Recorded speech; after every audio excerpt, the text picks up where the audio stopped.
अस्सलाम वालेकुम, आप देख रहे हैं द ब्लाइंड साइड। मैं हूं नीलम असलम। कैसे हैं आप सब लोग? आज यकीनन संडे है, आप सब घर पे होंगे और अपना जो ऑफ डे है वो एंजॉय कर रहे होंगे।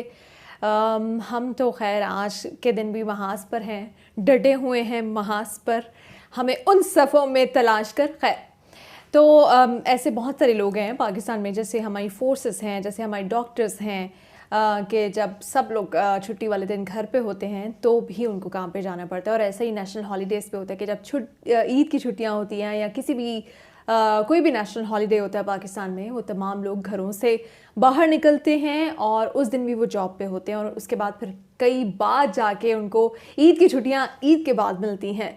तो उन तमाम लोगों को सलाम जो कि इस तरह से अपनी ज़िंदगी जो है वो नेचर के मुखालिफ मैं कह सकती हूँ चला रहे हैं। लेकिन खैर आपको जब समझ आ जाती है तो फिर आपकी यही ज़िंदगी बन जाती है। मुझे नहीं याद कि संडे का मेरी नज़र में अब क्या वैल्यू रह चुकी है, क्योंकि मेरे लिए जो मेरा ऑफ डे है वही मेरा संडे होता है। एनीवे ये थोड़ी सी हल्की फुल्की गुफ्तगू करने का आज मेरा मकसद यही है कि हम अपनी लाइफ में इस तरह की हल्की फुल्की गुफ्तगू को शामिल करें।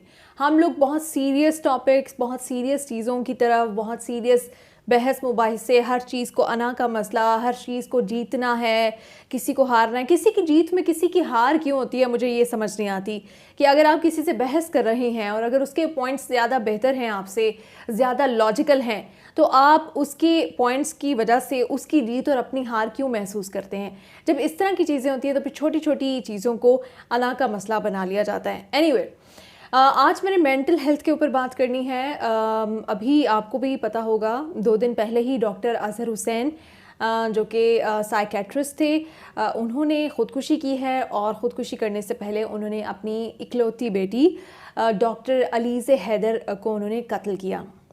अब क्या हुआ कि प्रॉपर्टी का ये सारा झगड़ा था और बात बढ़ते बढ़ते इतनी बढ़ गई कि उन्होंने अपनी प्यारी बेटी, और उस बेटी के साथ उनकी बहुत सारी पिक्चर्स हैं जिसमें वो दोनों खुश दिखाई दे रहे हैं, वो दोनों इकट्ठे दिखाई दे रहे हैं। ऐसा उनको देखकर कोई सोच भी नहीं सकता कि ये इनके दरमियान कभी ऐसा भी हो सकता है। उनको देखकर ऐसा लगता है कि इनके दरमियान तो कभी लड़ाई भी नहीं हो सकती। मैं अपने कैमरामैन से कहूँगी, वो काफ़ी ज़रा हाथ हिला रहे हैं, तो प्लीज़ स्टिल करें थोड़ा सा।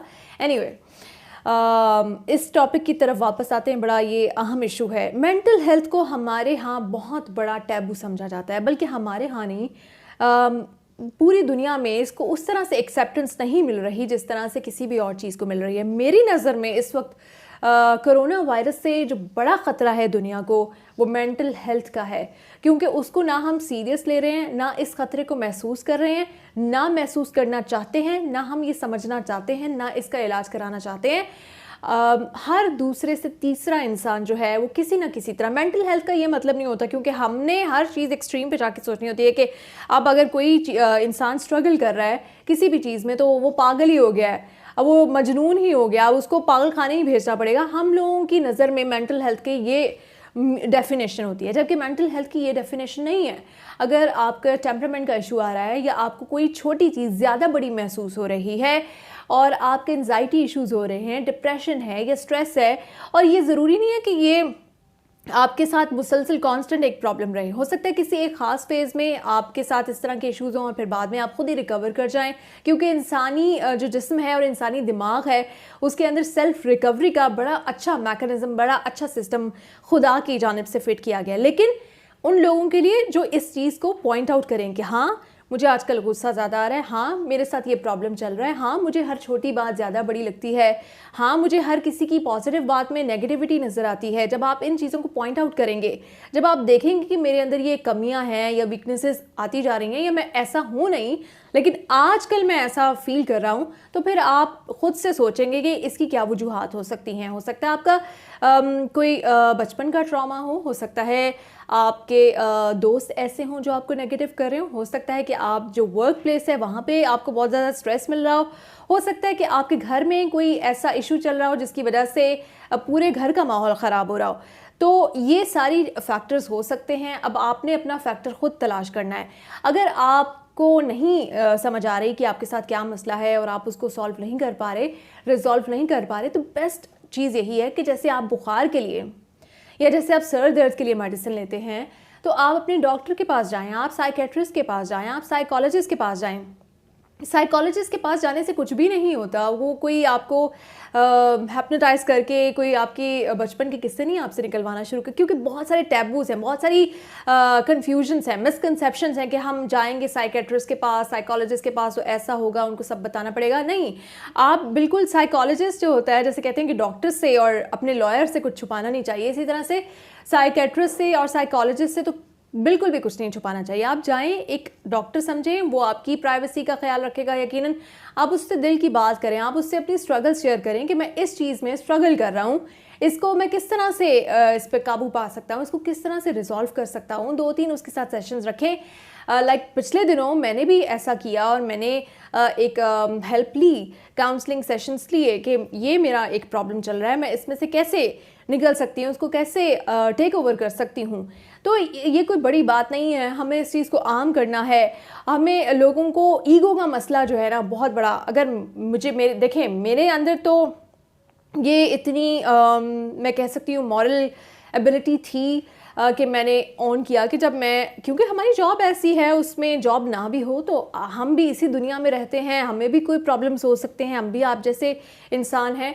तो आप लोगों में से बहुत सारे ऐसे लोग हैं, स्पेशली जो ख़वातीन हैं, वो तो फिर भी इन चीज़ों को एक्सेप्ट कर लेती हैं कि हाँ मेरे साथ कोई मसला चल रहा है, क्योंकि हर चीज़, हर किसी की उंगलियां तो ख़वातीन की तरफ होती हैं कि ये घर ख़राब इसकी वजह से हो रहा है, ये घर इसकी वजह से बन सकता है, इसकी वजह से ख़राब। तो ख़वातीन फिर भी समझ लेती हैं। जो हमारे मर्द हजरात हैं, उनको हमने इतना पत्थर बना दिया है कि उनको अगर बताओ कि आपके साथ कोई इशू चल रहा है तो सबसे पहले उनकी जो वो मैनली ईगो है वो हर्ट हो जाती है।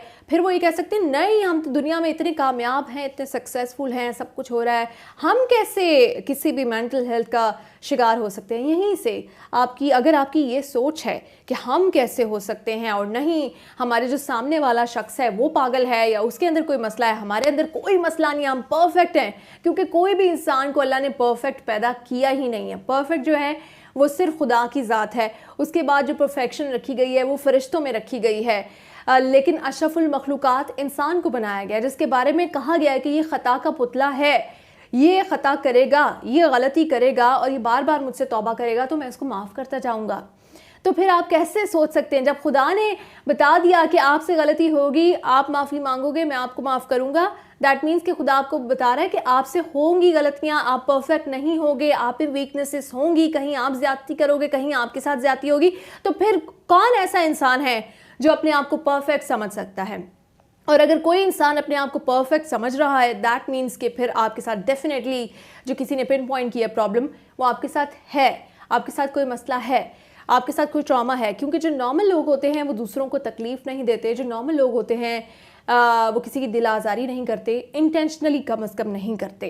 अनइंटेंशनली हमसे बहुत ऊंच नीच हो जाती है, बहुत हम ऊंचा बोल भी लेते हैं, लड़ाइयाँ भी कर लेते हैं, सबसे बहस भी हो जाती है अनइंटेंशनली। लेकिन जो इंटेंशनली अगर ऐसा कोई कर रहा है तो फिर उसको डेफिनेटली अपनी काउंसलिंग करवानी चाहिए।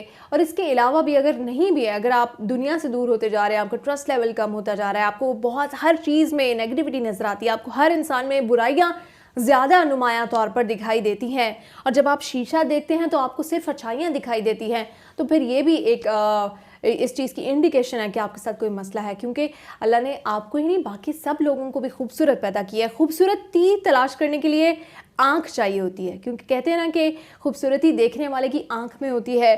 तो बहुत सारे जो नेगेटिव लोग हैं उसमें से भी आप कुछ पॉइंट निकाल सकते हैं और आप समझ सकते हैं कि अगर इनके अंदर ये मसाइल हैं भी तो इसकी क्या वजह हो सकती है। तो मेंटल हेल्थ को प्लीज़ सीरियस लें, प्लीज़ सीरियस लें, प्लीज़ सीरियस लें, और इसको टैबू बनाना छोड़ दें, इसको इज़्ज़त बेइज़्ज़ती का मसला बनाना छोड़ दें, ईगो का मसला बनाना छोड़ दें। आपको चाहिए फैमिली सेशंस लें, पूरी की पूरी फैमिली जाके सेशंस लें। बच्चों को भी आजकल इन मसाइल का सामना है, और हमारे यहाँ तो पेरेंटिंग कुछ ऐसे की जाती है।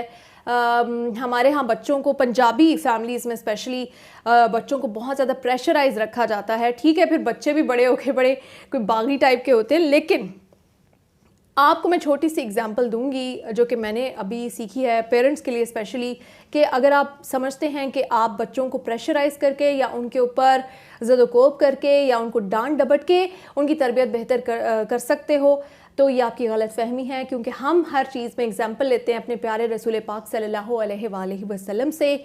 और आपको सबको पता है कि जब हज़रत फ़ातिमा रज़ी अल्लाह ताला अन्हा जो जन्नत की में औरतों की सरदार हैं, जो हमारी सरदार हैं, वो तशरीफ़ लाती थी, तो रसूल पाक सल्लल्लाहु अलैहि वसल्लम, वो जिनके लिए ये दुनिया बनाई गई थी, वो हस्ती अपनी जहाँ पे भी वो तशरीफ़ फरमा होते थे उस जगह से, उस नशिस्त से वो खड़े हो जाते थे हज़रत फ़ातिमा के एहतराम में, और उनको बोसा भी देते थे, उनसे प्यार भी करते थे। ये इज़्ज़त का आलम है बेटी के लिए, बेटे की बात नहीं हो रही अभी, बेटी के लिए।